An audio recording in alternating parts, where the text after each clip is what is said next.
अस्सलाम वालेकुम and welcome to जोर का जोड़ इंडिया वर्सेस पाकिस्तान स्पेशल। जाहिर सी बात है बिल्टअप शुरू हो गया है, वो बड़ा मुकाबला एक दफा फिर से आ गया। एसीसी की नजरें भी इस पे थी कि एक इंडिया पाकिस्तान होगा, फिर दूसरा इंडिया पाकिस्तान हो जाए और अगर फाइनल में मिल जाए तो बोनस मिल जाएगा। भारत से जो चैनल हमारे साथ जुड़ेगा उनसे करेंगे हम कॉन्वर्जेशन, वहां से लेजेंड्स होंगे, यहाँ से लेजेंड्स होंगे, मजे की एनालिसिस, मजे की डिस्कशन। मैं हूं सवेरा पाशा और मेरे साथ मौजूद हैं मोमिन साकिब। और जिस तरह के आप लोगों ने पिछला पाकिस्तान इंडिया का मैच देखा, बारिश की वजह से मैच हो नहीं सका, फैंस थोड़े डिसअपॉइंट हो गए, लेकिन जिस तरह एशिया कप आगे गया, 4 टीम्स डिसाइड हो चुकी हैं और all eyes on the 10th now. बारिश होगी नहीं होगी, कोलंबो में मैच होगा, किसी और शहर में कैंडी में होगा, हमारी तो ख्वाहिश थी लाहौर में हो जाए, लेकिन चले कोलंबो डिसाइड हो गया, बारिश ना हो। आज बात होगी क्रिकेट के लेजेंड्स के साथ कि वो किस तरह इस गेम को देख रहे हैं और एशिया कप का फ्यूचर आगे क्या है, कौन उठाएगा ये कप, पाकिस्तान या फिर इंडिया। नमस्कार, मैं हूं विक्रांत गुप्ता। एक बार फिर इंडिया पाकिस्तान आमने सामने है और भारत पाकिस्तान अगर आमने सामने हो तो ना सिर्फ क्रिकेट खिलाड़ी आमने सामने होंगे, मुझे लगता है कि इंडिया और पाकिस्तान की ये जो सुपरहिट मुकाबला की कवायद है, जो सीरीज है, वो भी आगे चलनी चाहिए। मेरे साथ हमेशा की तरह वर्ल्ड चैंपियंस हरभजन सिंह सुनील गावस्कर साहब हैं। सबसे पहले तो आप लोग को खुशामदीद एंड अस्सलाम वालेकुम। एंड हमारे साथ भी यहाँ वर्ल्ड चैंपियंस की एक पूरी फेहरिस्त मौजूद है। The legends are with us. हमारे साथ जब लिस्ट शुरुआत करें तो लिस्ट ही लिस्ट है। सबसे पहले पाकिस्तान के former test cricketer Mushtaq Ahmed साहब हमारे साथ मौजूद हैं। The classy batter of Pakistan, इनकी बैटिंग के तो बड़े ही शाहकार आप लोग के सामने हैं। मोहम्मद यूसुफ हमारे साथ मौजूद हैं and boom boom Shahid Khan Afridi किसी तारुफ के मोहताज नहीं है। So we are filled with these legends as well। Vikrant, मैं सबसे पहले आप सबको यहां से मुबारकबाद देना चाहूंगा कि पाकिस्तान की टीम और भारत दोनों आमने सामने हैं। सनी भाई को मैं सबसे पहले लेकर आता हूं हरभजन सिंह के साथ। सनी भाई, आपने भी देख लिया कि यहां से तो आप और भज्जूपा हैं, वहां पर 3-3 हैं, हम 2 हैं, वहां 3-3 हैं। तो उससे कोई फर्क नहीं पड़ना चाहिए क्योंकि अगर आपके पास कॉन्फिडेंस है फिर सब कुछ बन सकता है। भज्जूपा, आपने कहा कि देखिए कॉन्फिडेंस ही तो इन गेमों में सबसे ज्यादा अगर कोई चीज काम आती है तो वो कॉन्फिडेंस ही काम आती है, क्योंकि ये बड़े मैच है, ये ऐसे मैचेस जो बना भी देती है आपको और आपका कैरियर बिगाड़ भी देती है। तो इस मैचेस में जो थोड़ा सा अपने से अपनी ईगो को असाइड करके क्रिकेट खेलता है, जो वो उस पहलू को जानता है कि कहाँ कौन सा तीर चलाना है, वो टीम जीतती है। और ठीक है, अभी पाकिस्तान के पास वो बॉलिंग अच्छी है, ऊपर से नए गेंदबाज जो है वो बड़ी जबरदस्त गेंदबाजी कर रहे हैं। कोशिश ये होनी चाहिए हमारे बल्लेबाजों की कि भाई उनको पहले 10 ओवर में विकेट नहीं देना। अगर वो काम कर जाएंगे तो फिर मुकाबला जो है वो मुझे लगता है कि ठीक ठाक हो जाएगा। पर अभी ये मुकाबला जो है वो, मैं ऐसा नहीं कहूंगा कि पाकिस्तान आगे या भारत आगे। पहले होता था कि हमें लगता था कि पाकिस्तान की टीम जो है वो बिखर सी गई थी, जब से यूनिस, यूसुफ, ये सारे खिलाड़ी जब बाहर गए तो वो एक सेटल दिख नहीं रहा था बैटिंग ऑर्डर। अब ये बैटिंग ऑर्डर भी सेटल दिख रहा है। सेमीफाइनल खेले T20 का, फिर फाइनल भी खेले, तो ये पिछले 2 साल से उनकी टीम जो बेहतर लग रही है। 50-50 पे ये मुकाबला शुरू होगा, जो टीम बेहतर क्रिकेट खेलेगी वो जीतेगी मेरे लिहाज से। हालांकि सवेरा देखिए, पिछले मैच में भी पाकिस्तान की बड़ी धूम मची थी, जिस तरह से शाहीन शाह अफरीदी ने, नसीम शाह ने, हारिस राउफ ने आकर नया गेंद किया। लेकिन मेरा अभी भी ये मानना है कि वो मुकाबला बराबर का था, क्योंकि 266 ऑन द बोर्ड, उस विकेट पे हो सकता है इंडिया ही जीत जाता। विक्रांत, बराबर का आप इसलिए कह रहे हैं क्योंकि यस, मिडिल ओवर में ईशान किशन और हार्दिक पांड्या ने जिस तरह की बैटिंग की, मगर 66 फॉर 4 भी आप याद रखें, उसके बाद 266 तक जाएंगे। सो यहाँ पे मुश्ताक भाई आपसे मैं शुरू करूंगी। मुशो भाई, जिस तरह हम शुरुआत कर रहे हैं और ऑब्वियसली जिस तरह हरभजन ने भी कहा कि बैटर्स को इस बात का ख्याल रखना पड़ेगा इंडिया के कि शुरू के 10 ओवर्स में एहतियात से खेलें, मोहतात होकर खेलें और विकेट्स ना दे, बिकॉज फास्ट बॉलिंग जो पेस बैटरी इस वक्त पाकिस्तान के पास है, दैट इज वर्ल्ड क्लास और इससे कोई दो राय मुझे नहीं लगता कि किसी को भी होगी। वहां पे भी जो हमारे एक्सपर्ट्स बैठे हैं उनको भी।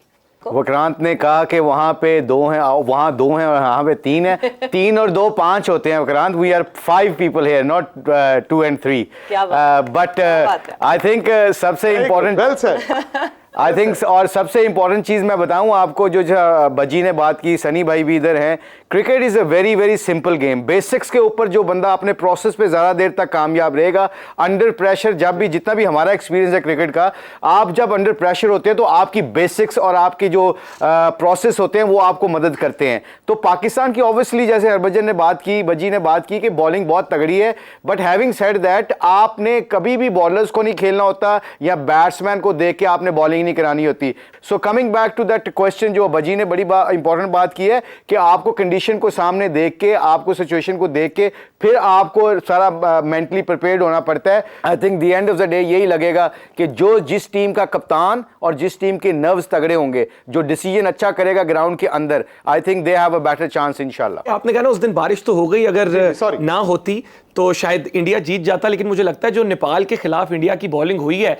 चांसेस तो यही हैं कि बाबर रिजवान गेम ले जाते हैं। और मैं पर्सनली सोच रहा था कि शायद हरभजन भाई अगर टीम में वापस आ जाते ना परफॉर्म करने के लिए, फिर शायद हमारे बैट्समैन के लिए थोड़ा टफ हो जाता। But other than that I think बारिश ने जो है ना फेवर इंडिया को ही किया। फेवर इंडिया को किया है नहीं, बट आप मुझे बताइए कि आप नेपाल वाले मैच को बेसिस कैसे बना रहे हैं मोमिन, क्योंकि 99 वर्ल्ड कप आपकी टीम फाइनल खेली थी, बट उस वर्ल्ड कप में टीम बांग्लादेश से हार गई थी।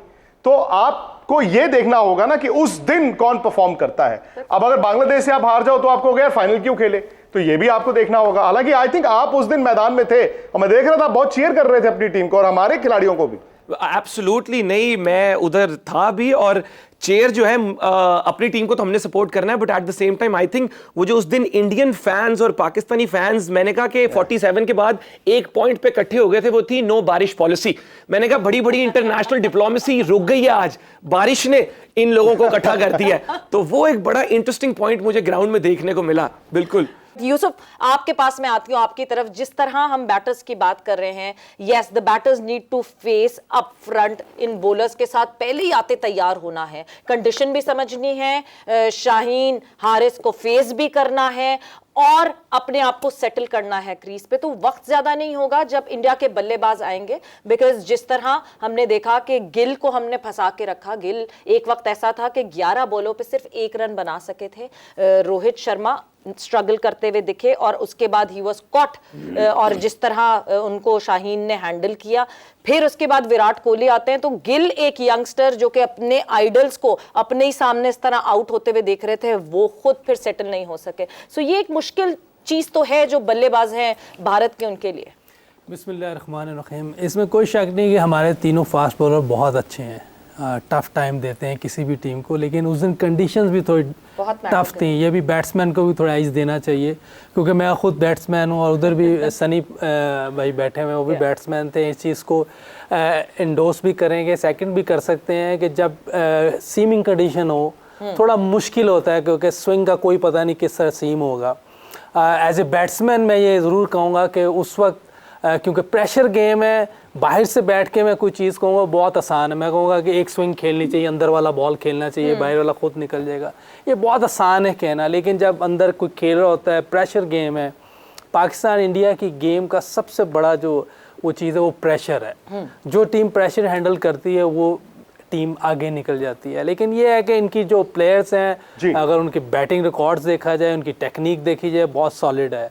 और इधर से हमारे तीनों फास्ट बॉलर डिफरेंट हैं, और एक स्विंग करता है, एक सीम करता है, एक की पेस ज़्यादा है, बहुत ज़्यादा, 140 तो तीनों ही हैं। लेकिन उसके बावजूद देखा जाए तो इंडिया की बैटिंग में डेप्थ है। जैसे पांड्या उस दिन खेला है, मेरा ख्याल है हेड्स ऑफ करना चाहिए जिस तरह की क्रिकेट उसने खेली है, जितने कूल रह के उसने वो मुश्किल सिचुएशन में से निकाला है टीम को।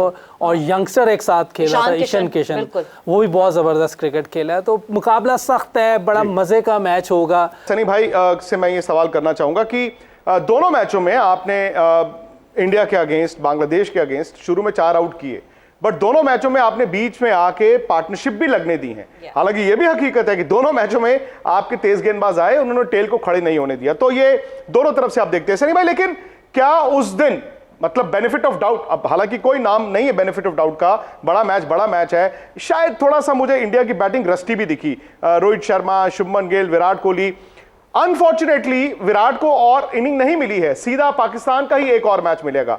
तो क्या वो जो गलतियां एक बार हो गई हैं, ये तजुर्बा, ये एक्सपीरियंस, ये आपको सिखाता है कि वो गलती दोबारा कैसे?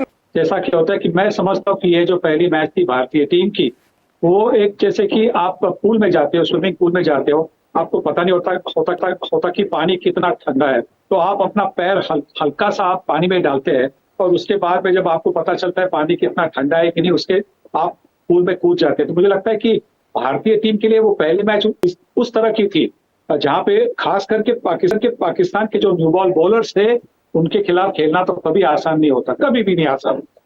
तो उनके खिलाफ जो पहले 3 विकेट गए उसके बाद में मुझे लगता है कि शायद बाबर आजम ने गलती की कि उन्होंने स्पिनर ले आए, जहां से ईशान किशन और हार्दिक पांड्या को एक साझेदारी बनाने का मौका मिला और इंडियन टीम को 266 तक का वो लेके गए। पर हाँ बिल्कुल, हर एक गेम से, हर एक मैच से आप सीखते हैं कि हमने पिछले मैच में क्या गलती की, उसको किस तरह से सुधारा जाए। और मुझे लगता है कि जो खास करके रोहित शर्मा और विराट कोहली आउट हुए थे, उनका फुटवर्क जितना अच्छा होना चाहिए था वैसा नहीं था। और वैसा क्यों होता है? क्योंकि अगर आप इतने क्लास बॉलर के खिलाफ आप जब खेलते हैं तो आपके मन में शंका होती है कि आगे जाऊं पीछे जाऊं, पूरी तरह से आगे जाऊं या पीछे जाऊं। तो इसी की वजह से दोनों जल्दी आउट हो गए। क्योंकि अगर आपने उनका फुटवर्क देखा होगा, बिल्कुल मतलब आगे का पैर कहीं आगे गया ही नहीं था। बार बार शायद आप रोहित से, शुभमन से, विराट से वो फेलियर्स नहीं देखेंगे, वो गलतियां नहीं देखेंगे, लेकिन जो ग्लास आधा भरा दिखता है, मुझे दिखता है कि इन स्पाइट ऑफ जो 4 विकेटें गिर गई, ईशान किशन ने और हार्दिक पांड्या ने बैटिंग बचने वाली नहीं की। उन्होंने एक स्टेज पर इस तरह की पार्टनरशिप लगा दी थी कि अगर एंड में रन बन जाते शायद 350 रन भी बन सकते थे।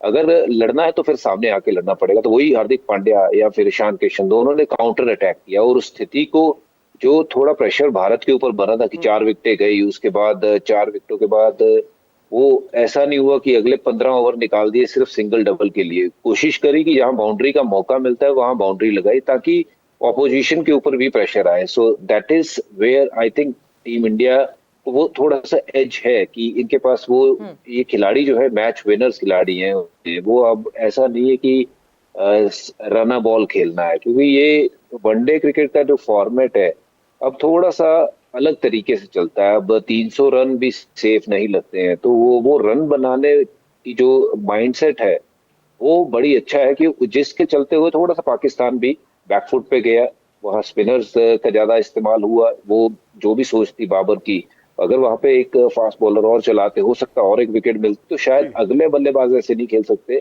जैसे हार्दिक पांड्या या ईशान किशन खेले। तो वो अप्रोच जो थी वो बहुत अच्छी अप्रोच थी कि जिसके चलते थोड़ा सा बैकफुट पे प्रेशर दोबारा पाकिस्तान के खेलने की तरफ डाला था। एक चैंपियन खिलाड़ी हमारे साथ जुड़ गए हैं, इसी तरह के वो खिलाड़ी जो कभी हार नहीं मानते थे। शाहिद अफरीदी भी स्क्रीन पर आपको दिख रहे होंगे। शाहिद भाई, आपने सुना भज्जू ने और सनी भाई ने क्या कहा, आप रिस्पॉन्ड करना चाहेंगे? आप पहले मैच को, जो इंडिया पाकिस्तान का पहला मुकाबला था, आप उसको कैसे असेस करते हैं, इंडिया के लिहाज से और पाकिस्तान के लिहाज से भी? देखिए, नो डाउट, क्योंकि पूरा मैच हो नहीं सका और इंडिया ने जो स्कोर किया था वो अच्छा चैलेंजिंग स्कोर था। जिस तरीके का स्टार्ट पाकिस्तान की तरफ से था वो बहुत ही आउटस्टैंडिंग स्टार्ट था, लेकिन जिस तरीके से बात हो रही है कि पांडे और विकेटकीपर ने की आउटस्टैंडिंग पार्टनरशिप, पॉजिटिव खेले, वहाँ पे थोड़ा कप्तानी के हवाले से भी बात हो सकती है कि वहाँ पे फास्ट बॉलर को अगर लगा लेते तो वो एक विकेट जो मेन प्लेयर खेल रहे थे उनकी अगर विकेट आ जाती तो क्या पता जो टोटल किया वो भी ना कर पाते, जल्दी आउट हो जाते। लेकिन credit goes to them, Pandey and then the wicket keeper. बहुत ज़बरदस्त पार्टनरशिप रही है। हमारी जो बैटिंग है, बैटिंग को मौका नहीं मिला बारिश की वजह से, क्योंकि हमारी बैटिंग स्ट्रेंथ बहुत ज़बरदस्त स्ट्रेंथ है। मुझे अभी तक नहीं पता चला कि बुमराह क्यों नहीं खेल रहा। जो इंडियन बॉलिंग की एक वीक लिंक है वो मेरे ख्याल में उसके आने से, बुमराह के आने से जो इंडिया की बॉलिंग लाइन है वो भी अब और ज्यादा स्ट्रांग हो गई है। लेकिन आई डोंट नो कि वो खेल क्यों नहीं रहा। लाला नियाज, बुमराह वापस घर गए थे। Bumrah has become a daddy now, so Bumrah is a daddy now. उनके बेटे की, हाँ जी, उनका बेटा पैदा हुआ है। सो नेपाल के अगेंस्ट जो है वो नहीं फीचर हुए थे, मगर अब सुपर 4 में दिखेंगे। शायद भाई दिखेंगे आपको। हाँ, पहले तो एक आफरीदी से परेशान होते थे। नहीं, मैं कह रहा हूं कि पहले एक आफरीदी से परेशान होते थे, अब आपने एक और आफरीदी। मतलब शाहिद भाई, क्या है ये शाहीन इस वक्त दुनिया के मेरे ख्याल से वन ऑफ द बेस्ट। क्या है शाहीन की ताकत और माइंडसेट? क्योंकि भज्जूपा भी हैं, सनी भाई भी हैं। देखिए आपकी जो 90s की बॉलिंग थी, मैं ये तो नहीं कहूंगा ये वकार यूनुस, वसीम अकरम, आकिब जावेद खेलते थे, बाद में शोएब आए, शायद उस जगह नहीं पहुंचे हैं, बट इनको भी लगता है तीनों को देख के कि इन्होंने शुरुआत कर दी उस रास्ते की। देखिए जो अफरीदी हैं ये तो आप इंडिया से बहुत मोहब्बत है, वहाँ के लोगों से बहुत मोहब्बत है, तो ये तो आपका पीछा नहीं छोड़ेंगे, ये आपको ख्वाब में भी आते रहेंगे। जहाँ तक फास्ट बॉलर्स का ताल्लुक है, हमारे तीनों फास्ट बॉलर बहुत आउटस्टैंडिंग परफॉर्मेंस दे रहे हैं। अगर कोई एक 4-5 आउट कर रहा है तो दूसरा अच्छा स्पेल करके 2-3 आउट। तो इस वक्त अगर देखा जाए पूरी दुनिया की टीमों में 3 जेन्युइन फास्ट बॉलर जो 145 प्लस के बॉलर्स हैं, अगर पेस भी है और लाइन और लेंथ भी है, बॉलिंग की अवेयरनेस भी है, तो फिर मेरे ख्याल में वो टॉप बॉलर्स और आईसीसी की रैंकिंग में भी टॉप पे हैं। हमारे पास पीछे बैच में भी कुछ आध बॉलर्स बैठे हुए हैं जो कि इनकी जगह पे आ सकते हैं। तो मेरे ख्याल में ओवरऑल वी आर लकी कि हमारा फास्ट बॉलिंग जो यूनिट है बहुत तगड़ा है माशाल्लाह। पाक भारत टाकरे में आपके फेवरेट क्रिकेटिंग लेजेंड्स के साथ बातें तो होती रहेंगी, लेकिन हमें लेनी है एक छोटी सी ब्रेक। इस तरह जाकर इस तरह आएंगे, आपने कहीं नहीं जाना, चैनल चेंज ना करना। Will be right back. And welcome back to this wonderful Pak Bharat टाकरा। यहां 1 नहीं, 2 नहीं, 3 नहीं, 4 नहीं, ये पलट लूं मैं, 5 लेजेंड जो हैं वो मौजूद हैं। सो डिस्कशन को आगे बढ़ाते हैं। सनी भाई, बैटर्स की बात करें तो ऑब्वियसली हम जो दोनों हम सीजन बैटर्स हैं भारत के, विराट कोहली और रोहित शर्मा, उनकी क्लास से तो कोई दो राय नहीं है। Shubman Gill is a new contender. क्या चीज चेंज करनी पड़ेगी? बिकॉज शुभमन गिल यस नेपाल के अगेंस्ट जो परफॉर्मेंस हो उसके हवाले से अगर कोई बात करें तो, मगर पाकिस्तान के अगेंस्ट नहीं वो परफॉर्मेंस आ सकी थी गिल की। देखिए अगर आपने वो पहले 10 ओवरें देखी होंगी तो आपने देखा होगा कि दूसरी तरफ से नसीम शाह ने जिस तरह से गेंदबाजी की, जिस तरह के वो आउटस्विंग कर रहे थे, इतने जबरदस्त आउटस्विंग कर रहे थे, उसको खेलना थोड़ा सा मुश्किल बन रहा था। तो क्योंकि शाहीन शाह अफरीदी ने 2 विकेटें ले ली, जबरदस्त विकेटें ले ली विराट कोहली और रोहित शर्मा की, तो फोकस उन पर था। पर जिस तरह से नसीम ने भी बॉलिंग की थी, बहुत जबरदस्त बॉलिंग की थी, और शुभमन गिल उनके खिलाफ ही खेल रहे थे, उनके एंड पर ही खेल रहे थे, तो अच्छी तरह से वो छोड़ रहे थे। और जब दूसरी एंड पर कोई बल्लेबाज आउट होता है तो फिर जिम्मेवारी जो होती है वो नॉन स्ट्राइकर पे होती है। और शुभमन गिल ने वो जाना कि क्योंकि वो अच्छे फॉर्म में नहीं थे, मतलब वेस्ट इंडीज के तौर पे अच्छे फॉर्म में नहीं थे, तो वो जानते थे कि उस वक्त उनको थोड़ा सा संभल कर खेलना होगा। ये 20 ओवर की मैच नहीं थी, ये 50 ओवर की मैच थी। उनके पास शॉट से कि जहां से स्लो स्टार्ट से भी वो मेकअप कर सकते हैं, मतलब 100 का स्ट्राइक रेट के लिए वो जाने जाते हैं, और इसीलिए वो शायद थोड़े से नर्वस थे, थोड़े से वॉचफुल थे। पर मैं दाद दूंगा नसीम शाह की गेंदबाजी को कि जिस तरह से उन्होंने शुभमन गिल को ठंडा रखा, क्वाइट रखा। बिल्कुल भज्जी, एक तरफ तो वो कह रहे हैं जैसे शाहीन के लिए तैयारी तो रऊफ के लिए तैयारी, but out of the paper Naseem Shah भी आ गए। ये 3-3 इनको तीनों को हैंडल करना, यानी 30 ओवर तो बच नहीं सकता बैटर। ये जो 50 में से 30 ओवर्स है, इन पे तो अब क्या सिर्फ 20 ओवर बल्लेबाजी होगी? नहीं, देखिए बच के क्रिकेट खेली नहीं जाती है, क्रिकेट दलेरी से खेली जाती है। और ऐसा नहीं है कि सामने से कोई बहुत ऐसी गेंदबाजी हो रही जो अनप्लेबल गेंदबाजी है। ये एक जो प्रेशर है, मुशी भाई ने बात करी पहले कि प्रेशर गेम होता है इंडिया पाकिस्तान का, और वो प्रेशर क्रंच सिचुएशन में अगर आपने आपको थोड़ा सा ढाल के उस सिचुएशन से बाहर निकल आते हो तो फिर चीजें नॉर्मल हो जाती हैं। तो आई बिलीव ऐसा नहीं है कि वो 30 ओवर जो है वो बहुत प्रेशर वाले ओवर है, या फिर ऐसे है कि अनप्लेबल है, इनके पास कोई ऐसी चीज है जो बॉल ये फेंकते तो है, बॉल उसके बाद आधे रास्ते में गायब होती है, नजर नहीं आती है बल्लेबाज को। तो आपको वो सिचुएशन को कैसे हैंडल करना है, उसके विपरीत विकेट नहीं गवा के बाद में रन बनाने तो देखो आपको आते ही है। और ऐसा नहीं है कि ये आप पहली बार क्रिकेट खेल रहे हो। इंटरनेशनल क्रिकेट में इनसे तेज गेंदबाज, इनसे बेहतर स्विंग कराने वाले गेंदबाज भी उन्हें खेले होंगे और इससे टफ कंडीशन में बल्लेबाजी करी होगी। तो वही बात आ जाती है बार बार कि वो प्रेशर सिचुएशन को कैसे खेल के निकालना है। और वो जो 30 ओवर है उसमें से अगर आप पहला चंक अगर देख लें, नए गेंद के पहले 4 ओवर शाहीन के हो या फिर नसीम के हो, अगर बॉल हरकत कर रहा है तो उस गेंद को रिस्पेक्ट करिए, इस इर्रिस्पेक्टिव कि वो बॉलर कौन है। आपके पास वो अपॉर्चुनिटी आएंगी। आप जो 30 ओवर कह रहे हैं, हो सकता है वो 30 की बजाय वो 20 रह जाए या 15 ही रह जाए, पर आपको कोशिश करनी ये होती है कि पहले 10 ओवर जो सबसे चैलेंजिंग है, दोनों तरफ से नया गेंद, अगर वो हरकत कर रहा है नया गेंद तो उसको नेगोशिएट करिए। उसके बाद जब आपके पास मौका बनता है तो फिर रन बनाने में चूके ना। मैं एक सवाल करना चाहता हूं सनी भाई से स्पेशली, कि जब मैच शुरू हुआ, ऑब्वियसली आप कोचिंग में आ गए हैं तो like we go internationally and do a coaching, but मुझे एक बड़ी हैरानगी आई कि रोहित शर्मा और विराट कोहली ने अपने आप को इतना ओपन चेस्टेड कर लिया था, इतना ओपन कर लिया था कि आप अंदर आने वाली बॉल के चक्कर में आपको तो आपका ऑफ स्टंप भी नजर नहीं आता एज ए बैट्समैन। ये मैं सवाल करना चाहता हूं सनी भाई से कि आप एक बॉल के लिए जब तैयार होते हैं, और शाहीन ने बड़ी स्मार्टली बॉलिंग की है, उसने फिर लेंथ बॉल बाहर बाहर निकालना शुरू कर दी ताकि उनको ऑफ स्टंप की पता ना चले, इसीलिए विराट कोहली भी इनसाइड एज पे बोल्ड हो गए क्योंकि उनको अपनी ऑफ स्टंप का नहीं पता था। और जब 3 बॉलें लगातार रोहित शर्मा की बाहर उन्होंने रिसीव की, छोड़ी उन्होंने, मगर वो अंदर वाली बॉल के लिए तैयार भी नहीं थे, तैयार भी थे, क्योंकि जब आप मिक्स अप लेंथ बॉल पे करते हैं तो फिर आप एक बॉल के लिए तैयार होते हैं तो आई थिंक मुश्किल आ जाती है। So my question is, I think there was too much technique change थी उनकी, रोहित की और विराट कोहली की, which is I figure out, मुझे तो बहुत ओपन चेस्टेड लग रहे थे दोनों। देखिए, दोनों बल्लेबाजों को बहुत अच्छी तरह से सेटअप किया था शाहीन शाह अफरीदी ने। जिस तरह से रोहित शर्मा को पहले जो गेंदें की थी जो अक्रॉस जा रही थी, मतलब अंदर नहीं आ रही थी, तो आपने देखा होगा कि रोहित कैसे आउट हो गया। वो बाहर जाने वाली गेंद की तरफ उनका बल्ला उधर था और इसीलिए बैट और पैड के बीच में फिर वो गेंद अंदर आ गई। तो बहुत अच्छी तरह से उनको सेटअप किया था रोहित शर्मा को। उसके बाद में क्योंकि विराट कोहली पवेलियन में बैठकर वो देख रहे थे कि किस तरह की गेंदबाजी हो रही, वो भी आउटगोइंग गेंद के लिए खेल रहे थे और इसीलिए इनसाइड एज लग गई।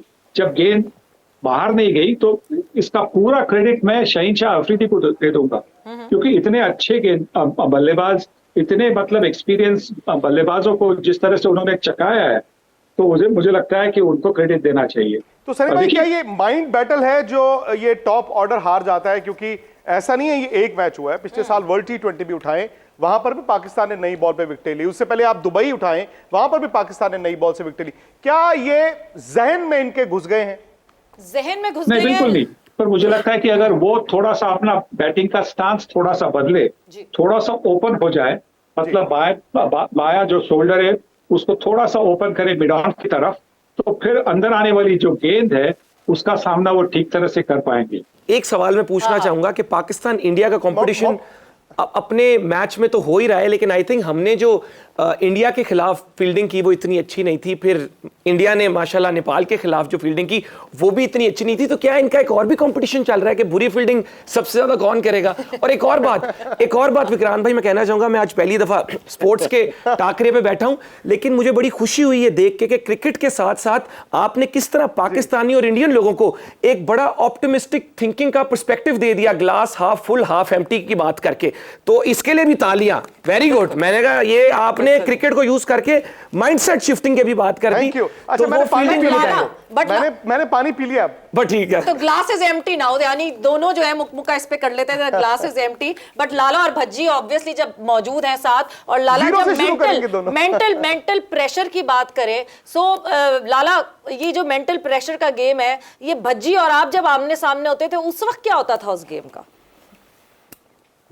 नहीं, मैंने और बज्जी ने तो बड़ा एंजॉय किया क्रिकेट को, इसलिए हमने अच्छी परफॉर्मेंसेस दी हैं, क्योंकि हम प्रेशर के टाइम पे एंजॉय करते थे, चाहे अंदर का हाल जैसे भी हो, लेकिन बॉडी लैंग्वेज जो होती थी वो सामने वाले को नजर आ रहा होता था कि यार ये तो प्रेशर में नहीं है, वो तो अंदर का हाल तो हम ही बेहतर जानते थे। आपने तो छक्के मारे हैं भज्जी को, और भज्जी को याद होगा, ये भज्जी हमारे साथ स्क्रीन पे है इस वक्त।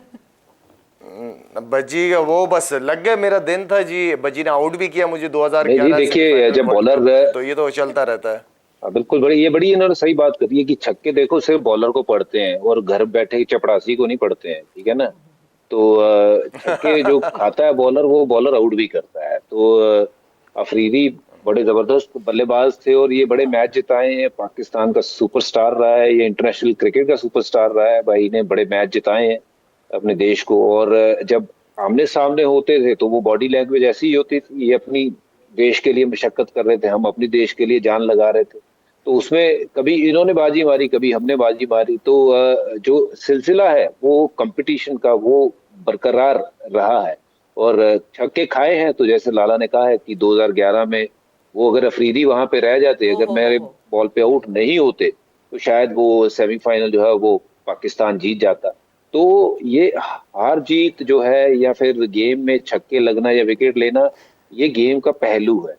इसको हम उतने तक ही रखें तो बढ़िया है। और जो आप अभी काम कर रहे थे, बच्ची को छक्के मारे हैं, भाई छक्के तो मुझे ही पड़ेंगे मोहतरमा जी, आपको तो पड़ेंगे नहीं। आप तो यहाँ टीवी चैनल पे बैठ बड़ी बड़े दिल पे लगी है ये बात, माजरत के साथ आपके बड़े दिल पे लगी है ये बात, मगर थोड़ा सा छेड़ना जो है वो जरूरी है। जाहिर सी बात है, जब फील्ड पे होंगे तो छक्के भी पड़ेंगे, तो विकेटें भी लगेंगी, विकेटें भी उड़ेंगी और छक्के भी पड़ेंगे। ये तो पार्ट एंड पार्सल है उस गेम का, और ये पार्ट एंड पार्सल बहुत जरूरी है। मतलब मैं यूसुफ आपकी तरफ आऊं, इस पार्ट एंड पार्सल का जो कहते हैं ना, जो बैलेंस है, वो बैलेंस बड़ा जरूरी होना चाहिए कि बात आपने पहले नहीं बोली थी पार्ट एंड पार्सल वाली, ये बात आप पार्ट एंड पार्सल अब बोल रहे हैं।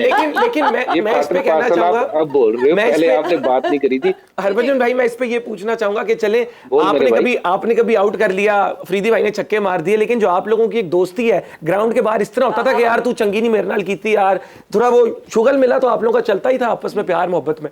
बिल्कुल, देखिए क्योंकि हम इंडिया पाकिस्तान का जो मुकाबला है वो इतना हाई प्रेशर मुकाबला होता है, वो मैदान में जो होते हैं हम बिल्कुल एक अलग रूप जो है हमारे धारण किए होते हैं।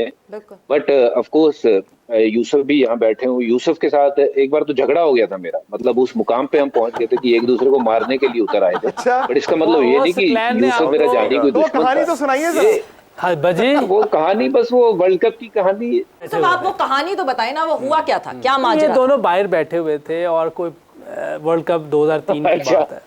अच्छा, तो मतलब सकलैन मुश्ताक और हरभजन सिंह भाई भी नहीं खेल रहे थे, ये भी नहीं खेल रहा था वो मैच जो सेंचुरियन में हुआ था वर्ल्ड कप का।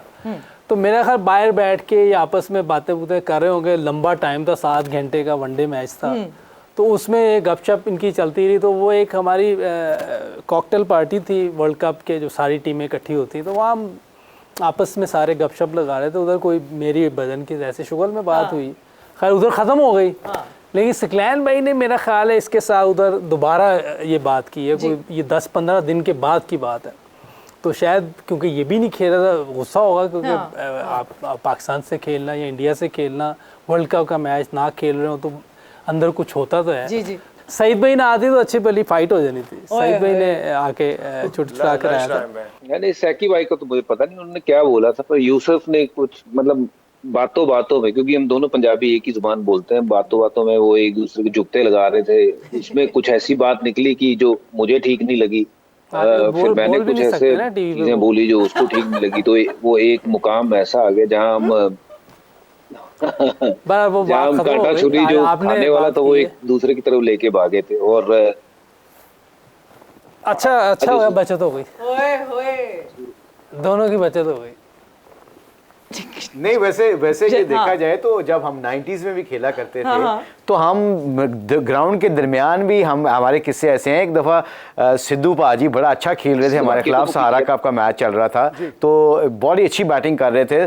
तो मोइन और मैंने प्लान किया, मोइन जो विकेट कीपर हमारे, मैंने कहा मोइन कहा मैं छेड़ूंगा, तुमने सिद्धू पा का साथ देना है। सो हम लाइक ना good cop and bad cop वाला गेम खेल रहे थे। तो मैं पॉइंट पे फील्डिंग कर रहा था, तो मोइन उसको कह रहा था कि सिद्धू पाजी इतनी बड़ी उम्र होगी आपकी, आप निकल के एवं उल्टियां सीधियां शीटा शॉटा मार रहे हो तुसी, ये तो कोई क्रिकेट ना हुई। तो वो सिद्धू पाजी को, क्योंकि वो सेट थे और दूर से 1-2 विकेटें गिरी हुई थी, गर्मी बहुत थी, तो गुस्से में आगे उन्होंने कहा और मोइन तू मनु कह रहे हैं कि तू ऐसा खेल रहे हैं, अंजना कर। मैं क्या क्यों है सिद्धू पा? तो आगे से सिद्धू पाजी कह रहे हैं कि मुझे इन्हू संभाल यार, उल्टियां सीधियां गल्लां कर रहे हैं मेरे नाल। तो फिर the end of the day story क्या हुई, तो अगर क्या मोइन ने कहा, मोइन ने कहा अगर आपने निकल के आप कोई शॉट मारी ना किसी हमारे फास्ट बॉलर को, तो मैं जाहिद को या शोएब अख्तर को कह वीमर मरवा दूंगा आपको। तो सिद्धू पाजी को इतनी गर्मी चढ़ी, पिच के ऊपर मोइन की तरफ बॉल खेलने से पहले टर्न करके कहते हैं तू मनु डराएगा, मैं वेस्ट इंडीज से एडे तगड़े बॉलर खेले हैं, तो मुझे डराएगा? तो उधर ही खड़े हो गए, लड़ाई झगड़े शुरू हो गए, मैं बीच में आगे सुलह करानी पड़ी। तो ये हमारे क्रिकेट जो चलती है, टफ भी खेलते हैं हम, but we are very friendly also with each other, because we know that this is a sports and sports को स्पोर्ट्स की तरह ही खेलना चाहिए। इनकी मजे की बातें दिल चाहता है इंसान सुनता रहे, लेकिन क्या करें, हमारे पास होता है 1 घंटा है और टाइम को मैनेज करना ही जिंदगी में आपको आगे लेकर जाता है। तो छोटी सी ब्रेक लेंगे, इस तरह जाकर इस तरह आएंगे। और हाँ, जिंदगी में अगर थक जाओ, don't quit, just take a break. So हम थके भी नहीं है, लेकिन ब्रेक लेंगे, कहीं मत जाइएगा। जी वेलकम बैक टू पाक भारत टाकरा। हम ही नहीं, हमारे क्रिकेटिंग लेजेंड्स भी आपको मिस कर रहे थे, क्योंकि आप लोग ही हैं जो हमारे लेजेंड्स को लेजेंड्स बनाते हैं। तो आए, आपके बगैर ये डिस्कशन नहीं हो सकती। वैसे Vikrant, when we talk about the frankness, इस वक्त जिस तरह फील्ड पे हमारे प्लेयर्स आपस में हमें दिख रहे हैं, जिस तरह हारिस रऊफ कोहली की तरफ बढ़ते हुए और खुद ये कहते हुए जा रहे हैं कि कोहली कोहली होता है, ये वही हारिस रऊफ हैं जिनको वो 2 छक्के पड़े थे और विराट कोहली हमसे हमारा मैच जो है वो छीन के ले गए थे इस वर्ल्ड T20 में। ये जो हमें बॉन्डिंग दिख रही है प्लेयर्स में, मोहम्मद रिजवान जो है वो रोहित शर्मा से फैमिली की बातें हो रही हैं कि कब बच्चे आएंगे, कब फैमिली आएगी। सो ये this bonding of the field, do you think it's really good? मैं सनी भाई से भी पूछना चाहूंगी ये बात। नहीं, बट सवेरा जैसे हम सुन ही रहे थे, ये तो सनी भाई की जनरेशन से चलता आ रहा होगा। हाँ, सनी भाई की जनरेशन में भी ये सब हो रहा था, फिर ये भज्जू पाजी और आप सबकी जनरेशन में हुआ, और मुझे लगता है कि अब चूंकि इतनी क्रिकेट आपस में नहीं होती है सवेरा, तो जब ये साल बाद मिलते हैं, अब तो सालाना हो गया ना, वो एनुअल डे जो होता है स्कूल का, अब तो वो चीज हो गई है, एनुअल डे पे आके मिलेंगे, वो चीज हो गई है। बट अब चूंकि वक्त की कमी है, तो मैं बस जाते जाते सबसे सिर्फ एक लफ्ज, मैं जानता हूं कि इंडिया और पाकिस्तान का एक बड़ा मुकाबला है, सिर्फ इतना शाहिद भाई से शुरू करता हूं, एक लफ्ज में। शाहिद भाई, अगर इंडिया को जीतना है तो पाकिस्तान की एक कमजोरी आप बताएं। पाकिस्तान की एक कमजोरी, देखें, इंडिया अगर शेल में रह के खेलेगा, बैट्समैन उनके खेलेंगे, तो मेरा नहीं ख्याल कि वो सरवाइव करेंगे। उनको अटैकिंग क्रिकेट खेलनी पड़ेगी। उनके बैट्समैन को ऊपर से किसी एक बैट्समैन को, हमारे बॉलर्स की लाइन और लेंथ को आगे पीछे करने के लिए एक प्लेयर को तो अटैकिंग क्रिकेट खेलनी पड़ेगी, जो रोल सहवाग का हुआ करता था। जी, एक चलिए, बस बहुत बहुत शुक्रिया आपका। और चूंकि ये तो बातें किससे ऐसे है ना सवेरा की, ये तो सुबह शुरू करें शाम तक चलेगी, तो मुझे लगता है कि कुछ बातें बचा लेते हैं मैच के बाद। अब मैच से पहले तो देखिए दोनों तरफ से वो टाकरा हो रहा है, अब देखते हैं मैच के बाद क्या होगा। बहुत बहुत शुक्रिया आपका, मुशी भाई का, यूसुफ भाई का, और मोमीन, मैं उम्मीद करता हूं कि कोलंबो में अब मेरी आपसे मुलाकात भी होगी, शाहिद भाई का भी, सवेरा आपका भी, बजूपा, सनी भाई, बहुत बहुत शुक्रिया आप सबका। Thank you very much. Thank you, great to see you guys. Thank you ji, बहुत बहुत शुक्रिया। And yes, we were connected with Aaj Tak, और बड़ी मिशन हमारे साथ जो हैं वो सुनील गावस्कर मौजूद थे, हरभजन सिंह मौजूद थे, विक्रांत गुप्ता बॉर्डर के उस पार से मौजूद थे, और हमारे अपने लेजेंड्स यहाँ हमारे साथ मौजूद हैं। और डिस्कशन, एक बहुत मजेदार डिस्कशन हुई। एंड मोमेंट, एक सबसे बड़ी बात जो है ना, ये पूरी डिस्कशन आप देखें तो सबसे ज्यादा घूमती रही हमारे उन 3 फास्ट बॉलर। अब आप जाएंगे ना तो सबसे पहले जाके ना वो नजर उतारिएगा उनकी भरपूर, बिकॉज नजरें लग जाती हैं भाई। मैं भरपूर नजर भी उतारूंगा, और विक्रांत भाई के पास टाइम कम था जिसकी वजह से वो चले गए। उन्होंने पूछा ऐसी क्या चीज है जो इंडिया को जितवा सकती है, तो उसका जवाब मैं अब दे देता हूं, बारिश। मेरे मुंह में ये जवाब आया था, बट सवाल क्योंकि ये लाला से पूछा गया था, बट नहीं, मुझे ये लगता है कि हमें मैं अभी मुशी भाई देख रही हूँ जिस तरह सोशल मीडिया पे लड़ाई हो रही है, सोशल मीडिया पे दोनों फैंस भिड़े हुए आपस में और बहस हो रही है और ये हो रहा है, मुझे लगता है वी शुड बी ग्राउंडेड। फलदार दरख्त झुका हुआ होता है, हम हमेशा ये बात करते हैं, गुरूर तो ऊपर वाले को भी पसंद नहीं है, सो गुरूर नहीं करना, खामोशी से मैच जीतना। बड़ा डर लगता है। मोमेंट बताइए। नहीं, एक चीज मैं कहना चाह रहा था कि बिल्कुल प्यार मोहब्बत अपनी जगह है, लेकिन रिस्पेक्टफुल वे में रहकर वो competitive environment I think is very important. जिस तरह मोहम्मद अली गेम से पहले कितनी हाइप दे देता था गेम को कि हर कोई इतना वेस्टेड उसके अंदर हो जाता था। आई थिंक रिस्पेक्टफुल वे में रहकर बिलो द बेल्ट जाए बगैर एक competitive environment is also fun. I think ये मोमेंट ने बिल्कुल समराइज अच्छा किया इस बात को कि आप जो फैंस है ना, ये एक ब्यूटी है इंडिया और पाकिस्तान की। एक्चुअली ये ना हो ना तो मजा भी खत्म हो जाता है। तो फायदा जो है ना, वो बड़ा ऊंचा दरख्त होता है, पर उसके कोई छांव नहीं होती, उसकी कोई चीज नहीं, उसके कोई फल नहीं लगता उसके ऊपर, और झुके हुए दरख्तों को ज्यादा फल लगता है। तो मुझे कई दफा जब मैं कोचिंग भी कर रहा होता हूँ, खेल भी रहता हूँ, तो कई दफा कोई हमारा प्लेयर कोई ऐसी बात कर देता है ना, तो मुझे डर लगता है कि when you start talking big words, you know, talking about big game. So I think ये जितने भी फैंस हैं, अपने आप को एक दूसरे को जरूर बैक करो, अपनी टीमों को, but the end of the day ऐसे अल्फाज मत बोलो जिससे ना हमारी यूथ को भी हमारे डर मुझे इस बात का लगता है मुशी भाई, मैं यूसुफ आपके ऊपर आऊंगी, डर मुझे इस बात का लगता है कि हमारी बैटिंग टेस्ट नहीं हुई इंडिया के खिलाफ। हमारी बैटिंग बहुत बहुत कमेंडेबल है, इमाम बहुत अच्छी फॉर्म में है, बाबर ने भी बहुत अच्छे रन्स लगाए, Rizwan is responding now. Afghanistan के तीसरे ओडीआई के बाद से रिजवान ने भी फॉर्म पकड़ ली है। इफ्तिखार डाउन दी ऑर्डर आके बैटिंग बड़ी अच्छी कर रहे हैं, बहुत अच्छे तरीके से चिप इन कर रहे हैं। मगर क्योंकि इंडिया के खिलाफ प्रेशर का लेवल डिफरेंट होता है और ये सब हम सबको मानना पड़ेगा कि pressure is very very much in India's match. Spinners बहुत अच्छे हैं इंडिया के, कुलदीप यादव जिस तरह बॉलिंग कर रहे हैं आजकल, बैटिंग के लिए अभी भी कहीं ना कहीं दिल धड़कता है थोड़ा सा। देखिए, डिपेंड करता है सरफेस कैसा है। सरफेस पे बहुत चीज़ें डिपेंड कर रही होती हैं। हो सकता है फ्लैट हो, 330 340 वाला विकेट हो सकता है ऐसे ही थोड़ा सा शुरू में जिस तरह पिछले मैच में था, उसमें 290 300 स्कोर पार स्कोर होगा, जीतने वाला स्कोर होगा। लेकिन जहाँ तक बैटिंग की बात है, उनकी बॉलिंग भी अच्छी है। उनकी बॉलिंग पहले जैसी नहीं, पहले बहुत मीडियोकर कहना थोड़ा हार्श हो जाएगा। पूरे 5 बॉलर भी नहीं होते थे, 4 बॉलर्स के साथ खेलते थे, वो भी इस लेवल के दिन नहीं थे जो अभी हैं। उनकी बॉलिंग साइड बहुत बेहतर हुई है। प्रॉपर ऑलराउंडर्स हैं 2, जिसमें एक फास्ट बॉलर एक स्पिनर है, 3 फास्ट बॉलर हैं। तो बैटिंग करना और इतने प्रेशर मैच में आसान भी नहीं है। लेकिन क्योंकि हमारे प्लेयर जो हैं 3 तो टॉप 10 में हैं, बाबर है, रिजवान है, फ़खर है और इमाम है, और 2 बड़ी टॉप फॉर्म में है। और मैं उम्मीद करता हूँ अल्लाह करे कि फ़खर ज़ुमान इनके खिलाफ फॉर्म में आ जाए, क्योंकि वो बहुत डेंजरस है। डिस्कशन को यहाँ पे एंड करते हैं। आप लोग का बहुत बहुत शुक्रिया for joining in. Savera Pasha and Momin Sakib signing off. Take care, bye bye, अल्लाह हाफ़िज़।